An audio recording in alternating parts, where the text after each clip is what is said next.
we talk about this. We talk about a workplace culture hierarchy. The bottom stage of a hierarchy, we call compliance, which is about complying with legal standards, but also complying with employee expectations.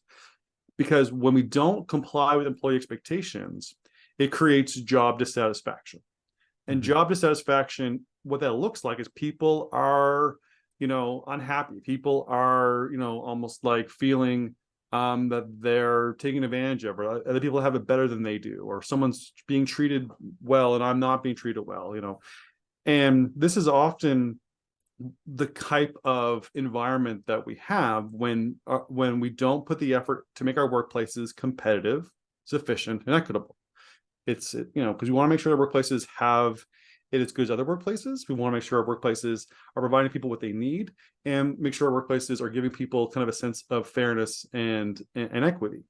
And if we have this, if we don't even realize that the environment that we're in that might naturally cause conflict over less incendiary issues than political and social views, if we already have conflict based on little things like, why does that person get to leave early, or how come they can take 20 minutes for a break but I can only take 15, if we're having those problems, everything else is going to be so much more complicated and just messy. To me, that's like smoking in a pool of gasoline. You know what I mean? Like you're just well, I mean, it's not just, so I actually had a situation like that years ago in a previous role where my job was to be in and out. I spent most of my time on the road. I was in the office a fair amount, but I'd leave any time of the day, just get up out of my office and walk out the door and wave to people as I go by. It actually caused conflict with one person who would constantly ask me where I'm going. Where are you going now? What are you doing? I didn't report to them. So I, being younger and just as obnoxious as I am now, would make some smart aleck response of whatever. I'm taking off for the day. Or just kind of ignore it. But the problem was that didn't actually accomplish anything beneficial.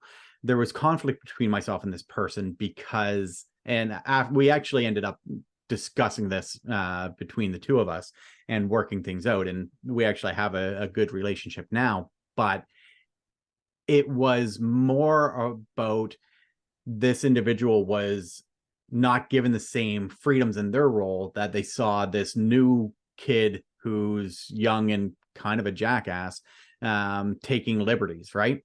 And the sense of inequality between the two positions is largely what caused initially caused the conflict, and then it was my poor attitude that accelerated it. At least you admit it. Oh, well, I mean, I'm self-aware enough to know that I'm quite often at fault.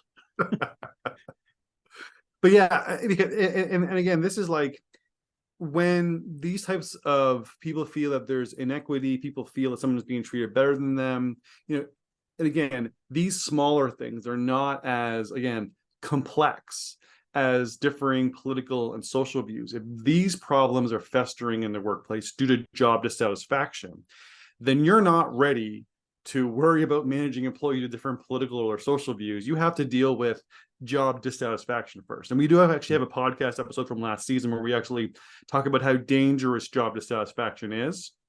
And that would be a really good one for someone to peruse before you really kind of start to dig into some of the issues we're going to talk about in this episode, because again, that's going to be a problem you're going to have to address first, because and that's what I mean by realizing the environment that you're in. If you're in an environment that has job dissatisfaction, you might not be ready for for the differing political and social views. But if you don't, then you should at least kind of know that, so at least you know what kind of environment you're currently working in when you try to address these differing political or social views.